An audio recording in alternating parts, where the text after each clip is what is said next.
Muy buena. Vamos con una nueva reseña y es que hoy voy a hablar de un libro que realmente me ha marcado en este 2022. Un libro que me ha apasionado, me ha abierto los ojos a una nueva forma de disfrutar la literatura y me ha hecho crecer como lector realmente. Y es que es un libro que es realmente apasionante, que aborda temas trascendentales desde un punto de vista estilístico maravilloso y que hace que pueda, que demuestra que se pueda trasladar tanto contextos históricos específicos con visiones universales sobre qué es la humanidad y cuáles son los grandes temas que le preocupan y que esto pueda hacerse además de una forma bella, que es lo que al final hacen los grandes clásicos, ¿no? Es el libro de Memoria de Adriano, de Marguerite Yourcenar, un libro que es una maravilla, que necesitó toda una vida de la escritora para poder escribirse, como ella misma dice, ella misma señala en la maravillosas notas que tiene al final de la novela, dice que gran parte de mi vida transcurriría en el tiempo de definir, después de retratar, a este hombre solo y al mismo tiempo vinculado con todo. Y eso, y es que utiliza la figura del emperador Adriano para hablar de temas universales y consigue enfocar la novela de una manera que al final parece que es la única manera en la que esa novela podía ser enfocada para transmitir lo que tenía que transmitir.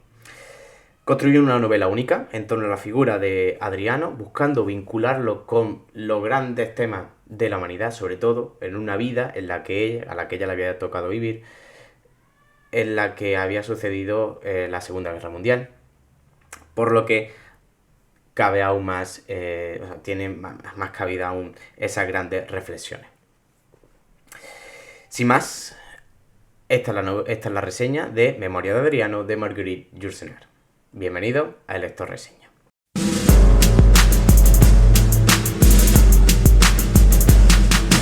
Como señalaba, el libro, la novela, es una novela que necesita una vida para escribirse. Necesita haber vivido una vida para poder escribirse. La autora nace en 1903, Marguerite Yourcenar, en Bruselas, en Bélgica, y muere en el 87 en París, en Francia. En 1980 fue la primera mujer elegida miembro de número de la Academia Francesa, una de las inmortales. Y es una mujer que, huérfana de madre, se había criado con su padre aristócrata, lo cual era un hombre aristócrata y erudito que hizo que lo que hizo que ella ya tuviera o desarrollar un gran amor por los clásicos antiguos, ya que hablaba latín y griego a la edad de 12 años y ya se había leído esos clásicos antiguos. Además, trabajó como traductora en algunas autoras como por ejemplo Virginia Woolf. Si nos centramos en el análisis formal, la novela fue publicada en 1951, aunque antes había sido publicada por partes en una revista francesa, La Table Ronde, y fue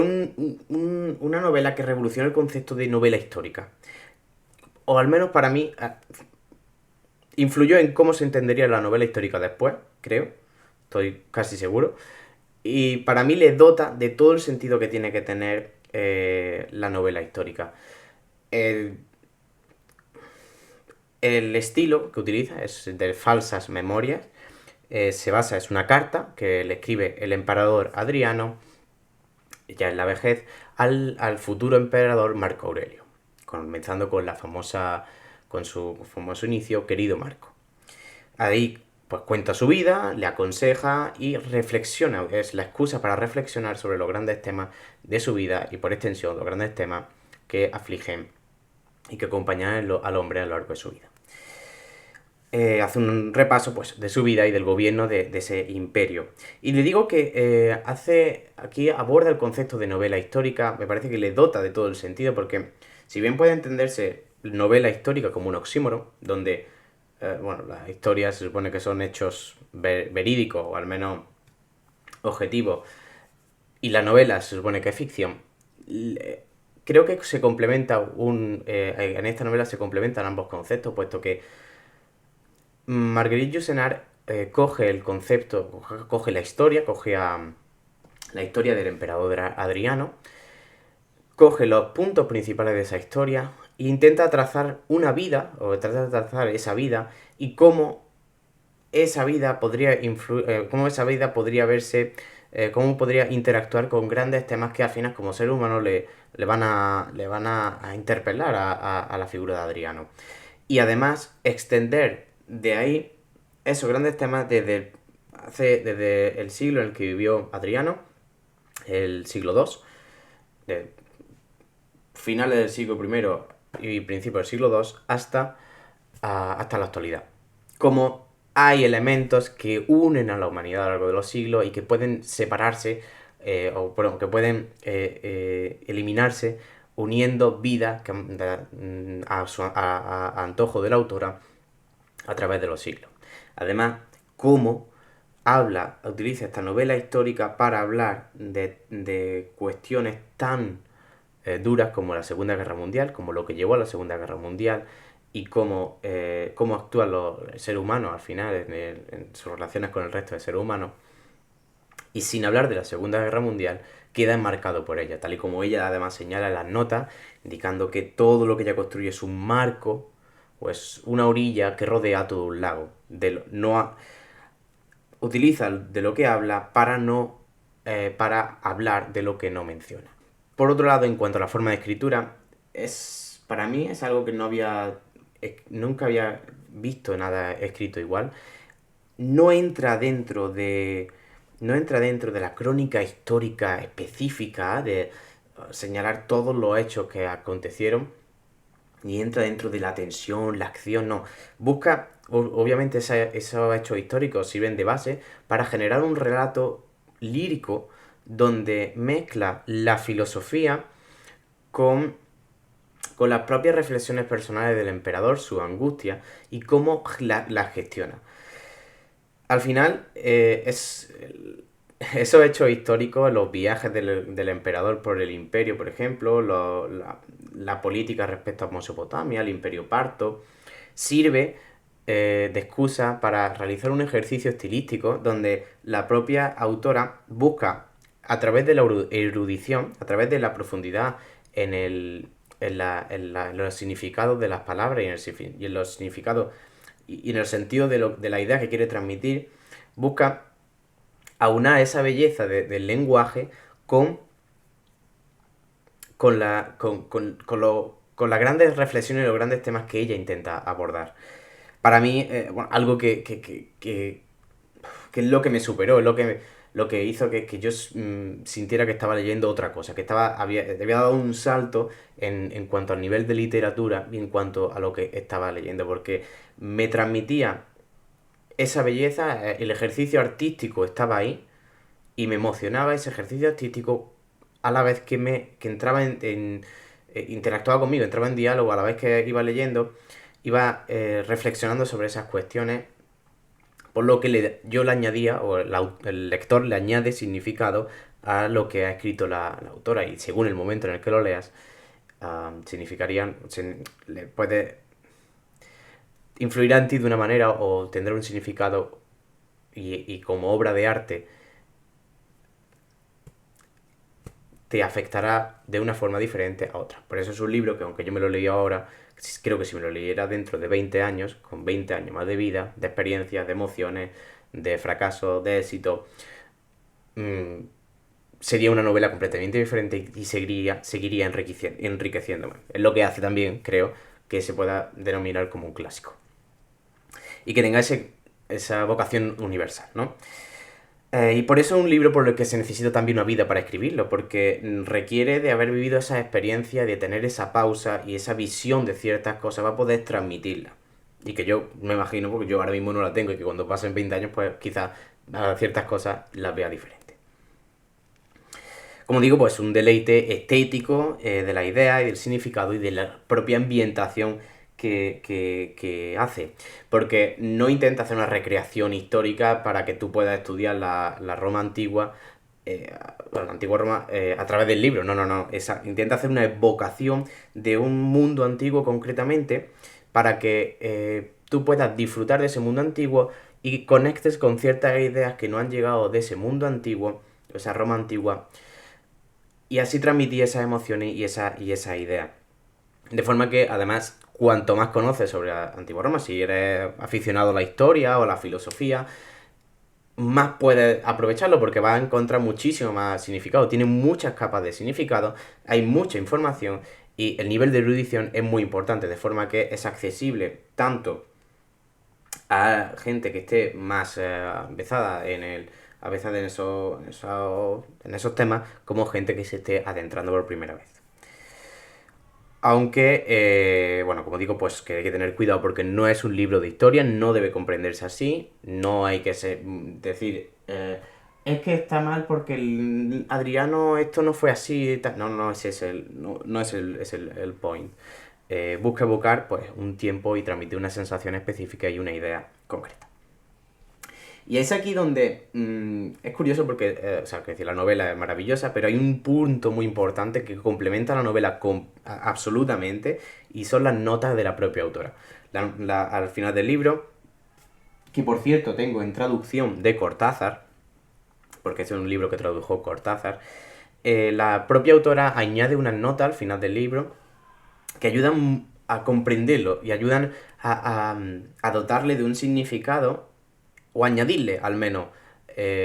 significado y capas de subtexto que lo hacen más maravilloso y lo hacen muchísimo más interesante. La propia autora dice que la idea apareció entre los 20 y 25 años, cuando ella tenía entre 20 y 25 años, pero que fue una idea que como concepto la tenía, pero que fue desechada varias veces. Estaba interesado en la figura de Adriano, pero fue desechada y, ¿no? Y abandonado y retomado muchas veces entre 1934 y 1937, previamente a la Segunda Guerra Mundial. Hasta que en 1948 decidió retomarlo de forma definitiva, después de todos los sucesos de la Segunda Guerra Mundial. Dice que en 1948 recibió en Suiza una maleta que había dejado allí durante la guerra y donde había pues muchísimas cartas, correspondencia, que fue por revisando, tirando, etc. Hasta que de repente encontró una que con unos manuscritos que tenía guardado que empezaba por Querido Marco. Y se dio cuenta que era el principio de esa obra inacabada, que no había terminado, y entonces fue cuando decidió terminarla. Fue cuando, una vez que había pasado todos esos años, era una escritora que, como ella misma dice, hay obras que necesita haber cumplido los 40 años como para poder escribirla, fue en el momento en el que ella decidió terminarlo. Y es que, como dice, haber vivido en un mundo que se deshace le mostró la importancia del príncipe y por tanto le mostró las dificultades, los miedos y lo que puede suponer que parezca que desaparece un mundo completo, una forma de entender las relaciones humanas y de entender todo el paradigma en el que se había movido la civilización hasta ese momento. Y cómo puede sentirse un hombre en el momento si él está al mando de ese mundo. Porque Adriano en su momento era el hombre más importante al menos en la cuenca, de la zona occidental, era el hombre más importante del mundo, al menos de nuestra visión occidental. Además, le añade utiliza a Adriano como una excusa, es un canalizador de una visión humanista que la propia autora tiene, que la propia autora reafirma ya no solo como amante del mundo clásico, sino como quizá a consecuencia también de ese contexto que le tocó vivir. Y es que es humanista y utiliza a Adriano para hablar del devenir del hombre, de qué es el hombre, qué belleza hay en el hombre y cómo la humanidad le afecta al hombre y al final cuáles son qué es lo importante y qué es lo que no en la vida del hombre y cómo éste puede llegar a meterse en cosas que completamente le desbordan y le quitan cualquier sentido. Y en ese sentido, el mundo de Adriano es fantástico porque cita una cita de Gustave Flaubert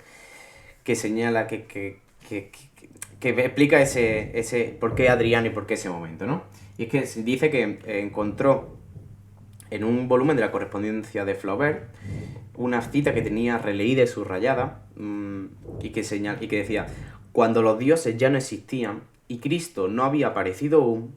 hubo un momento único, desde Cicerón hasta Marco Aurelio, en que solo estuvo el hombre. Es decir, el hombre, los dioses habían desaparecido, no tenía la trascendencia que tuvieron anteriormente y aún no había aparecido el cristianismo. El hombre era la medida de todas las cosas, el hombre era el fin de la propia sociedad y era la ocasión perfecta para poder abordar la figura del ser humano y cómo cómo éste se encontraba en el universo y en la humanidad, y en medio de la humanidad. Por lo tanto, pues tenemos una mujer obsesionada con esa figura de Adriano y que fue orientando progresivamente la novela hacia lo que tenía que ser. Y es que para transmitir la idea que ella tenía, al final parece que la única manera era esta.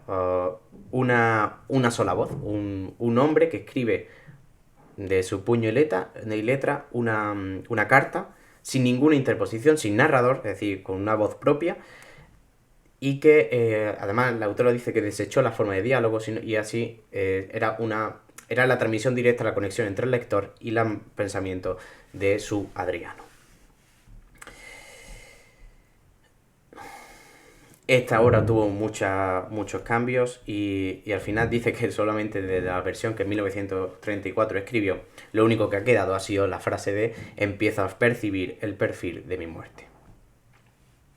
Lo cual enfoca completamente la novela porque ya al principio el inicio de la carta cuenta cómo ha ido a visitar al médico y cómo se acerca el fin de sus días.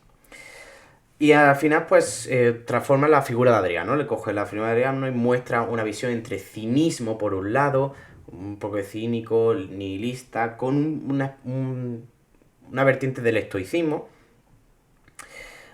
Y son al final corrientes filosóficas que hablan de cómo se encuentra el ser humano en el universo y cómo debe vivir el ser humano su vida, con las tensiones, con las emociones, con las preocupaciones que existen. Y es lo que hace que se pueda conectar, ¿no? Al final puedes conectar la visión de un emperador y sus preocupaciones con las tuyas, porque son esa visión estoica, cínica, de trascendencia o no del ser humano, es lo que hace que pueda conectar contigo, que tenga sentido, que leamos algo de un tipo del siglo II y que, bien, y que podamos sentir que hay una conexión y que podemos entrar en diálogo con él. Yo ahora hace poco me he leído las meditaciones de Marco Aurelio. También estuve revisando lo que dijo el filósofo el griego, que por cierto Adriano conoció, Epicteto, y todo esto sobre el estoicismo, y al final las preocupaciones del ser humano no han cambiado tanto, sobre todo sobre los grandes temas universales, y eso hace que tú puedas conectar con ellos y esta novela lo consigue. Y bueno, ¿quién fue Adriano? Pues Adriano fue uno de los llamados 5 emperadores buenos de la antigua Roma. Según Edward Gibbon, el historiador Edward Gibbon, señalaba que fue el periodo de más felicidad de la humanidad y era uno de esos 5 emperadores de la dinastía Ulpio-Aelia. Estaban Nerva, Trajano, Adriano, Marco Aurelio, Nerva, Trajano, Adriano, Antonino Pío y Marco Aurelio. Y eso era una dinastía que se caracterizó porque el sistema de sucesión era el de la elección. Se adoptaba a una persona que era elegido como sucesor, no seguía la sucesión genética. Y eso hacía, según Maquiavelo, que lo estudió en los discursos de Tito Livio, señalaba que era una de las características principales por las que esa dinastía fue tan exitosa y trajo tanto bien al imperio, porque se eligieron o se intentaba elegir a gente adecuada, a gente que según el criterio que siguiera el emperador en ese momento fuera el mejor y por tanto no estaba regido por los vaivenes de la genética y del azar, en definitiva. Ese es el Adriano histórico, pero no es el Adriano de Yourcenar. El Adriano de Yourcenar tiene ciertos tintes que ella le añade, como es un humanista, es una persona que cree en el ser humano, cree en la importancia del ser humano, su propia dignidad, y que ha de ser el ser humano tiene una belleza en sí misma que ha de ser defendida, o al menos debe ser explotada. Es, eh, es una persona helenizada, completamente enamorada del mundo heleno, de la filosofía griega, del mundo, de la civilización griega, que no es más que, aunque tiene ciertos tintes de cierta base histórica, también es una traslación de del propio, creo, del propio amor de Marguerite Yourcenar, y que es un hombre que, bueno, viajó a Atenas, Adriano viajó a Atenas antes de ser emperador, fue nombrado arconte. La barba no era muy común en ese momento, la barba, pero él empezó a dejarse barba como por esa inspiración griega, y, eh, y además era un hombre que tenía una relación con la religión, de cierta tolerancia religiosa. Para él la religión no era tan importante, lo cual tiene quizás sentido, ya que la propia figura del emperador era deificada una vez que moría. Se encontraba esa religión algo bastante subjetivo, al menos Adriano de Yourcenar lo encuentra que la religión, bueno, encuentra curioso los ritos, las liturgias de distintos ámbitos, de distintas culturas, y sobre todo los cultos orientales le encuentra un sentido, le encuentra algo curioso, porque y es una forma de mostrar ese escepticismo religioso, y que no es más que la demostración de los pesares o de los miedos del ser humano a través de las distintas culturas, como cada una de las culturas lo ha reflejado y lo ha abordado de forma diferente. Por otro lado, se muestra un Adriano melancólico respecto al poder y a la vida, y muestra esa posición más cínica que en ocasiones intenta combatir con una serie de pensamientos más estoicos. Por ejemplo, en frases como tratemos de entrar en la muerte con los ojos abiertos. Eso hace referencia al Mementus Mori del ejercicio estoico, muy famoso porque lo hacía Marco Aurelio, en el que tú deberías pensar en el momento de tu muerte y entonces relativizarlo, ver qué estás haciendo bien, qué mal, qué te gustaría, que no, y al final relativizar la importancia que esto tiene, porque todos morimos, y porque al final la muerte no es más que un punto más de la vida de unos seres que están en la inmensidad del universo y que no son más que un conjunto de átomos que no tienen más trascendencia.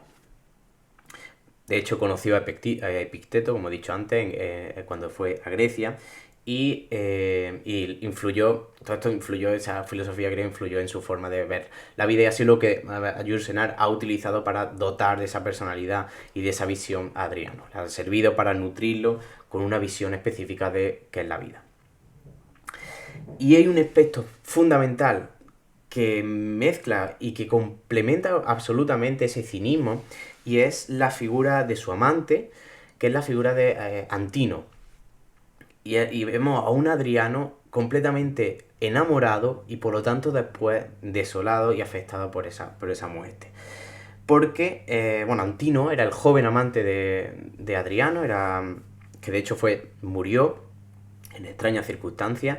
fue deificado después, se establecieron cultos a la figura de Antino, se construyó un templo, y lo que no ha llegado de Antino son esculturas que el propio Adriano mandó realizar por todo el imperio. Antino era un adolescente, según se relata, de enorme belleza, que enamoró a Adriano. La figura de la pederastia en la antigua Grecia y después en Roma era una institución muy compleja que estaba relativamente extendida, y que no tiene la connotación sexual que tiene ahora mismo la pederastia, sino que era una institución social y educativa donde el Erastes, un mentor, acogía a un erómeno, que era ese adolescente, no era tanto un niño, sino más un adolescente, y ejercía de mentor, de mejor amigo, de guía, a la vez que obviamente tenía un cierto contacto íntimo, aunque eso también podía variar, ya que dependía del grado de intimidad y los rituales que se podían seguir, y el tipo de relación dependía de la zona de Grecia donde se realizara, donde había alguna zona incluso que estaba prohibido, otras zonas en las que se hacía todo de una manera más formal, con un cortejo, y otras que tenían un carácter más íntimo. La importancia no es que estuviera normalizado, no puedo afirmar eso, pero sí era una institución que tenía una cierta importancia, sobre todo en el ámbito de la aristocracia, aunque Platón, por ejemplo, estaba a favor de abolirla, y que incluso en Tebas existía un batallón sagrado, un batallón compuesto por 300 personas, 300 hombres, compuesto por los Erastes y sus Herómenos. De forma que todos combatían y como estaba muy vinculado, la figura de la pederastia estaba muy vinculada al ejercicio físico y a la gimnasia, que se hacía desnuda en ese momento, tenía ese componente erótico de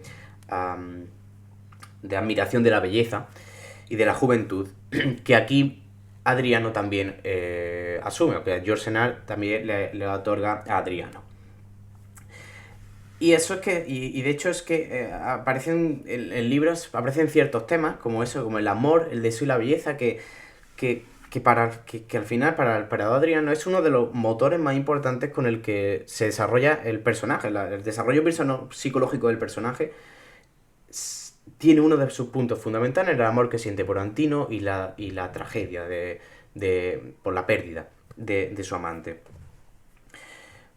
Además de la visión del placer, algo muy epicúreo, también con ese epicureísmo que también estaba en el pensamiento del Adriano, se supone, del Adriano real, vinculado al placer unido a ese enamoramiento, ¿no? Y esa visión, al final es una visión muy humanista de la belleza humana, de la perfección de la belleza y de la juventud, cómo está vinculada al placer, cómo está vinculado además también al propio sentido de la vida y del objetivo del ser humano. Y entonces tienes un personaje que varía entre una visión melancólica y una visión estoica, en la que ha superado esa melancolía y ha aceptado el devenir del destino, que es que no hay destino y que no hay trascendencia, con un cierto tinte melancólico, sobre todo por la pérdida de un ser querido y cómo pone en contraposición todo eso, toda esa melancolía o todas esas cuestiones más o menos trascendentales con elementos como el poder, la paz, la guerra o las religiones. Así que eso simplemente y en toda su complejidad, la novela Memoria de Adriano de Marguerite Yourcenar. Una novela fascinante, me ha encantado, de verdad, es absolutamente recomendable. Da igual si no te gusta la historia, da igual, no habla de eso, habla del ser humano y habla de su lugar en el mundo. Y si te lo has leído ahora, o si te lo leíste hace muchos años, también recomiendo que te la vuelvas a leer. Yo lo quiero hacer dentro de aquí años, ahora he estado revisando unas partes y es que simplemente por el ejercicio artístico que hay aquí dentro merece la pena. Y sin más, espero que te haya gustado. Dale a like si ha sido así, dale a like si te ha aportado. Si ahora crees que puedes abordarla, te ha entrado ganas de leerla, o crees que puedes abordarla de una forma diferente, si es que ya la habías leído. Suscríbete si no la habías hecho. Y nada más. Nos vemos en el siguiente vídeo. Un saludo. Adiós.